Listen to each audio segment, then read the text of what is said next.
This week in fantasy movies, Borderlands crashed and burned. We'll tell you how much when we do the numbers. Plus, we got the inside track on the George R.R. Martin projects you haven't heard about, and the real reason Cate Blanchett got paid so little on The Lord of the Rings, and plenty of trailers you can't miss. So join us for the ride, friends. It's This Week in Fantasy Movies. First up in indie fantasy, we have a new Hidden Falls episode laden with political intrigue as the Lords of Bodvar continue on their quest. This web series was shot in my home state of Minnesota by a passionate band of theater nerds on a slim Kickstarter campaign, a bunch of favors, and plenty of set meals. So after you're done here, check the link in the description to give it a watch. In Hollywood news, we've got a bunch of announcements out of D23, like Percy Jackson Season 2 starting production, Ben Mendelsohn joining the cast for the next season of Andor, and the title for Avatar 3, Fire and Ash. What? Avatar? Water? Fire? James Cameron was already fighting complaints that he's ripping off Avatar The Last Airbender, and these elemental titles do not help. Jimothy! Disney also gave us trailers for Agatha All Along, a witchy Marvel musical following up from WandaVision with Kathryn Hahn and Aubrey Plaza. Heard you guys were having a party. Coming September 18th. Last one there is a nice person. Then there's Skeleton Crew, coming December 3rd from John Watts, Jon Favreau, and Dave Filoni, and starring Jude Law. But I gotta tell you, it's giving the same 1980s suburbia vibes that E.T. delivered. Don't you ever want to do anything exciting? Like what? If that's your thing, great, but it feels distinctly out of place for the world they've built, and I'll be skipping it. There's also a trailer from Moana 2. This is a call from the ancestors. Which, fun fact, was originally going to be a Disney Plus series until Dwayne "The Rock" Johnson insisted on having more stuff to improve his brand. Can I get a chee-hoo? So, in bringing back the original voice actors, they had to retool a bunch of animation from the studio Disney had outsourced it to. And you can see here that the CGI is a little rubbery? Stiff? Now I kind of miss the lava monster. That's a holdover from the streaming shortcuts. We also have a very early look at the CGI Stitch from the Lilo and Stitch remake, which just wrapped filming on Oahu this March. I really hope this Sonic-level ugliness is an intentional choice on the filmmaker's part, because Disney's last trailer is for the Snow White remake with Rachel Zegler and Gal Gadot coming this March. So whistle while you work. But if we're being honest, I'm more excited for The Death of Snow White, a dark fantasy take on the story made by a bunch of indie filmmakers in Washington. Still waiting on a release date for that one. From HBO, we have a sizzle reel featuring lots of upcoming shows like Dune Prophecy and The Gilded Age, plus first looks at A Night of the Seven Kingdoms and The Last of Us Season 2. Did you hurt her? Then what? What did you do? I saved her. From Lionsgate, we have a trailer for War Chief. That is a war cry. A horror fantasy film about an adventuring party beset by bloodthirsty orcs. It's coming. The choice is that simple. Survive or die. Coming to video on demand September 17th. But maybe you want something a little weirder. Tom was more than a friend. He was also a friend of a friend. Because we had several mutual friends in common. The team at Experimental Magic and Light has taken their Creatures of Yes videos and built up a lo-fi feature film titled Come On Back, the Movie. I really hope the team puts this one into festivals. We'll also get the North American release of Dragon Keeper. In ancient times, when necromancers waged war against all living beings, a sacred bond was forged between dragons and a few chosen pure of heart. This animated Spanish and Chinese co-production follows a servant girl who frees the last imprisoned dragon, voiced by Bill Nighy, and unleashes him on the kingdom. Plus, we've got trailers for Rick and Morty the anime. Do you even have a way back home? Reality sure is convenient. Season 5 of Is It Wrong to Pick Up Girls in a Dungeon, and Shangri-La Frontier Season 2. If you were ever a Power Rangers or Super Sentai fan, definitely check out the trailer for The Red Ranger Becomes an Adventurer in Another World, coming in January. In other self-explanatory titles, we have From Old Country Bumpkin to Master Swordsman and I May Be a Guild Receptionist, but I'll solo any boss to clock out on time, both coming in January. You will come to the point of singularity. At that point, you will experience the object directly.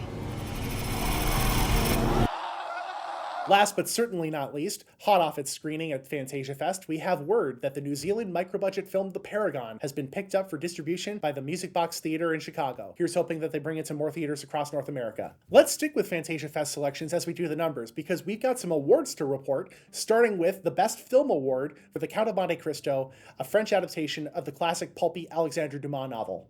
The jury also gave special mention to Electrophilia from Argentinian filmmaker Lucia Puenzo. She also picked up awards for Best Screenplay and Outstanding Performance, and Mariana Di Girolamo also got an Outstanding Performance nod. Other highlights include a Best Director award for Korean ensemble western Mashville, directed by Hwang Wook. Rita picked up an award for Best Cinematography. In short films, the jury gave a special mention to The Streetlight, an absurdist buddy comedy between a sentient streetlight and a man who helps it fulfill its dream of leaving the street corner where it's been standing its whole life. And the Satoshi Kon Award for Achievement in Animation went to Mononoke the Movie, The Phantom in the Rain, a psychedelic anime set in feudal Japan. Congratulations to all the winners. Keep an eye out here for when these films get wide releases. In box office news, remember how I said Harold and the Purple Crayon could make back its budget? Yeah, it slipped down to 9th place, making that even harder. Meanwhile, Borderlands debuted this weekend at number 4, making just $4 million on Friday. And box office numbers alone can't illustrate just how bad people are taking Borderlands. It debuted on Rotten Tomatoes with an unprecedented 0%, meaning it didn't get a single positive review from the critics who saw it ahead of time. It's recovered a bit since then. Now, 10% of critics have positive reviews. But the audience score is better, at 51% of Rotten Tomatoes users liking it. None of this is a good sign for the film, which Lionsgate has been trying to play up as the start of a franchise. In streaming charts, Deadpool mania has died down since Kingdom of the Planet of the Apes is now the top monkey. Further down the list, Furiosa just hit video on demand at number 6. In series, we have Fallout dropping to number 9 and Those About to Die rising to number 8, while House of the Dragon reigns supreme at number 1. And the good news doesn't stop there. House of the Dragon finished the season stronger than it started.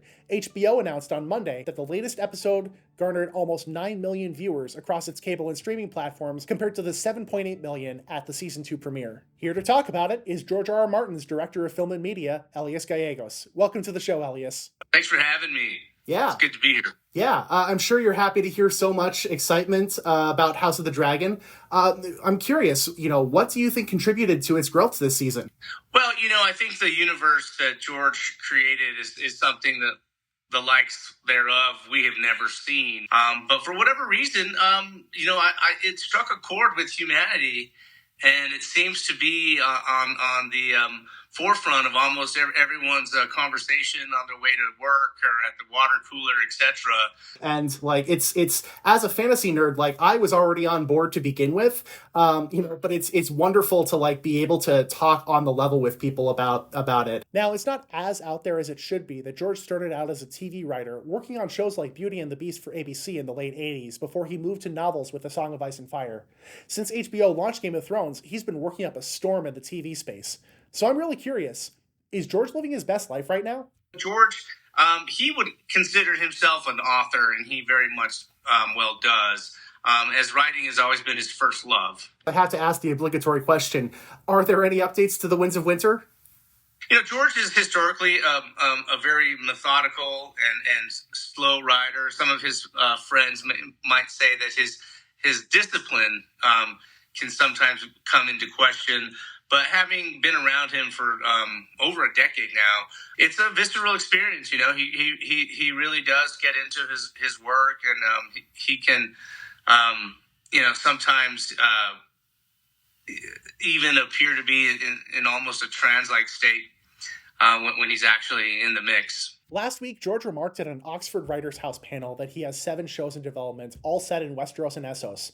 Which ones are you excited for? Ice Dragon is one that is I think is going to be very cool. There's talks of it being an animated world.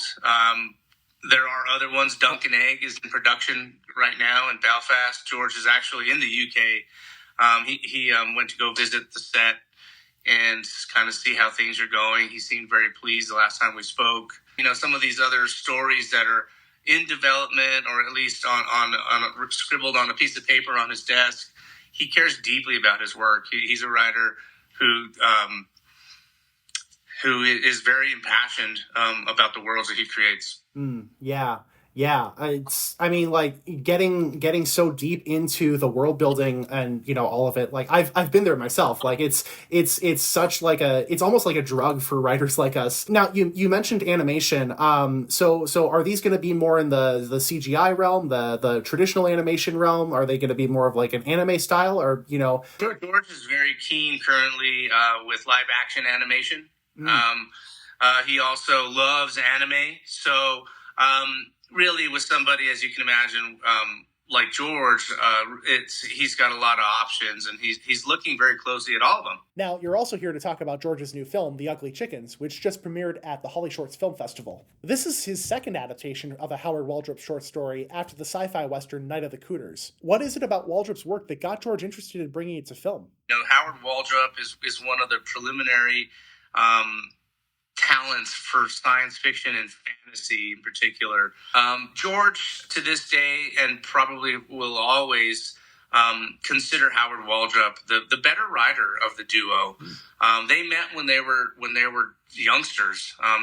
They were pen pals. They would submit short stories to Marvel Comics each summer as young preschoolers and junior high students. So over the years, that friendship only grew deeper, and George's admiration for Howard and his work also continued to grow in terms of just the way us artists tend to be, at home, kind of milling through our projects. It's nice to sometimes be able to open up a book and step into another reality. The fourth film that we've been, it's kind of our problem child, is Heirs of the Perisphere, one of George's favorite, which is another post-apocalyptic story based on theme park robots that become animated due to a nuclear lightning strike. Ooh, dang. Which brings the factory back online, and there's 3 theme park robots in queue who finish their assembly and report to duty, and there's no theme park to show up to, so they traverse the planet looking for people to help. We'll leave you with some suspense until we are able to finish that film. I'm already looking forward to it. Do you have any extra considerations in play after his passing? Obviously things do become somewhat more complicated dealing with any writer's estate, posthumous work, etc. There are a couple of projects. A Dozen Tough Jobs is the title of one, which is in some ways a modern adaptation of the 12 Trials of Hercules. George has designs on just about everything Howard has ever done, because he looks up to him. He's always looked up to him, and like I said earlier, has always considered Howard the more talented of the duo. We have done 4 of Howard's films, and we just got done shooting a 5th, which is very exciting, which is a story written in the vein of a Twilight Zone episode. George R.R. Martin and Michael Cassett were both writers on the reboot Twilight Zone series in the 80s.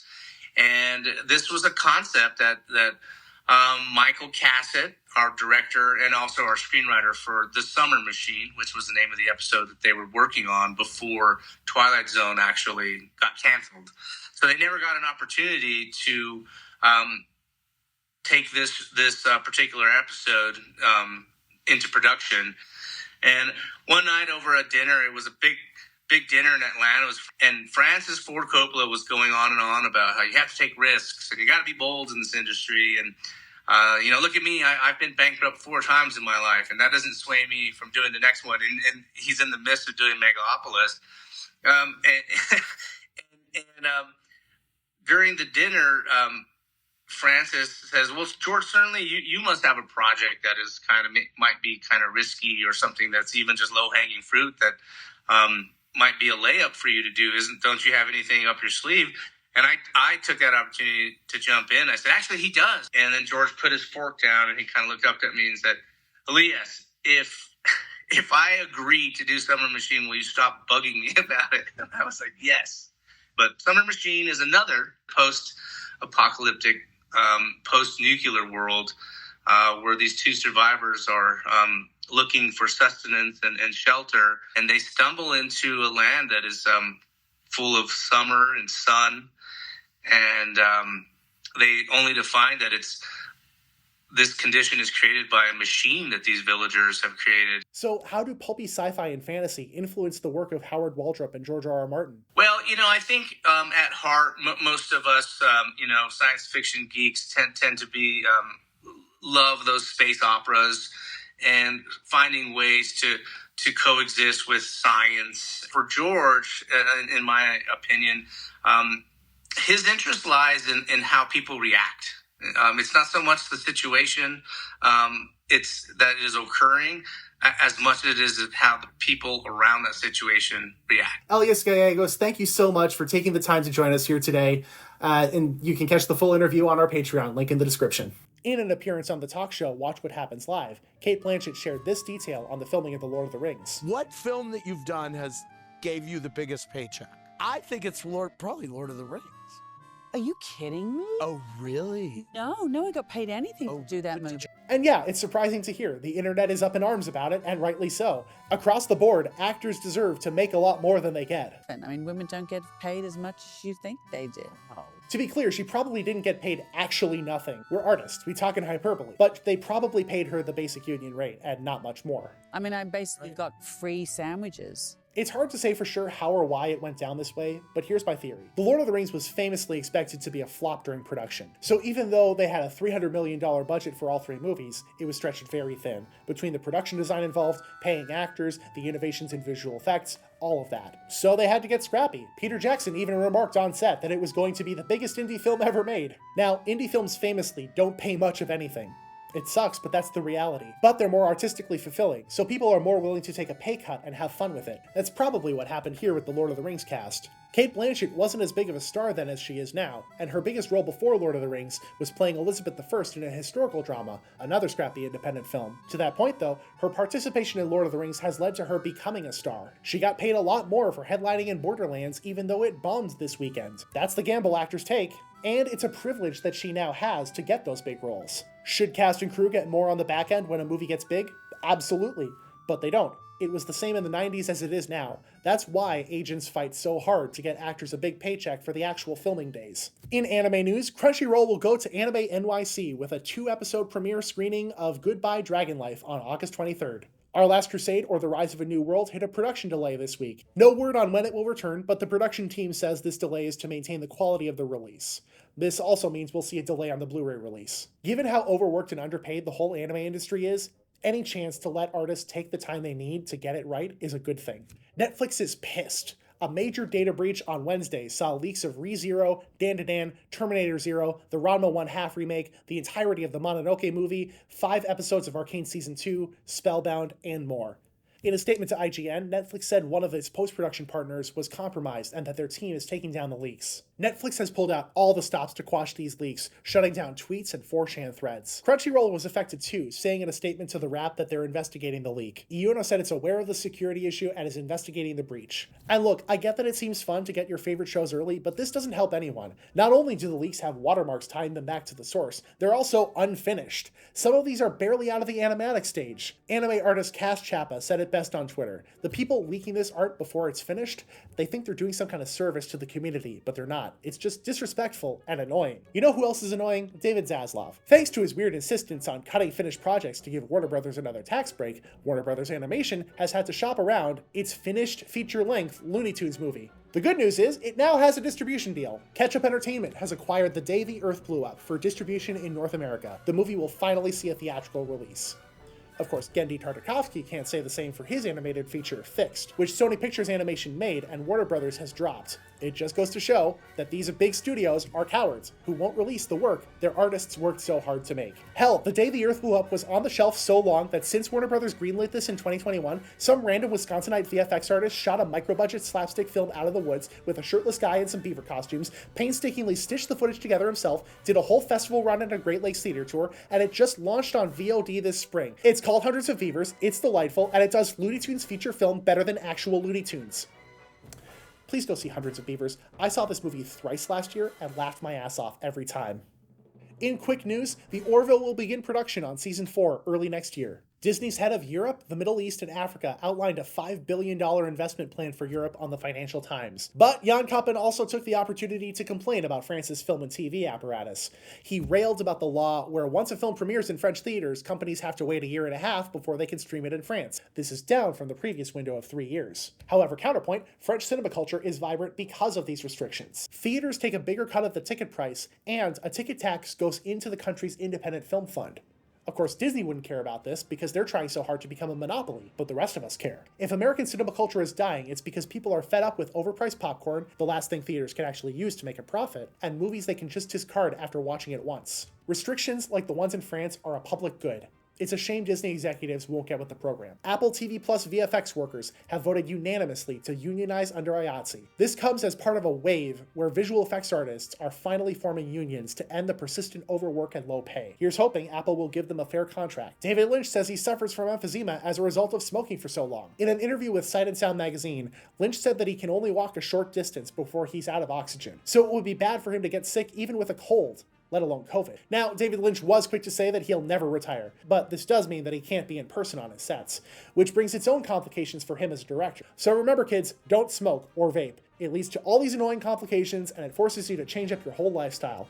Plus, it kind of makes you look like a dingus. In an interview with People magazine, Denise Dunovi talks about an upcoming sequel to Practical Magic with Nicole Kidman and Sandra Bullock and how it will honor the spirit of the original film while also bringing something new for fans. The movie adapts The Book of Magic, the follow-up to Alice Hoffman's original Practical Magic book. In a separate interview with Entertainment Weekly, Dunovi says they're just starting the script and they expect to release it fall of next year. Finally, Variety reports that the Nordic film company SF Studios will co-produce and distribute an adaptation of the Finnish national epic The Kalevala. Set in the 1100s and following the story of Kalervo, the film will be shot on location in northern Karelia. They're building sets right now with production starting in mid-September, just in time for some long winter night shoots. The film will feature Nordic stars Eero Aho and Elias Salonen, with Antti J. Jokinen directing. As the grandson of a Finn, I have jammed out to the symphony Jean Sibelius wrote, but I also feel bad not knowing much of anything about the story itself. This is supposed to be my heritage, but that just means I have even more reason to devour this film when it premieres. This week, you can look forward to Rick and Morty the Anime premiering on Wednesday on Adult Swim,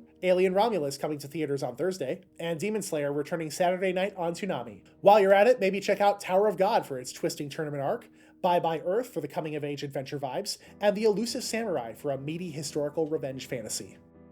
And there you have it, another week in fantasy movies in the books. What's on your watch list? You know what? I love Blade Runner. I'm a huge Fifth Element fan. Star Trek. I'm a Trekkie at heart. That's Elias's answer. What's yours? Let us know in the comments. We'll have more in fantasy movies next week.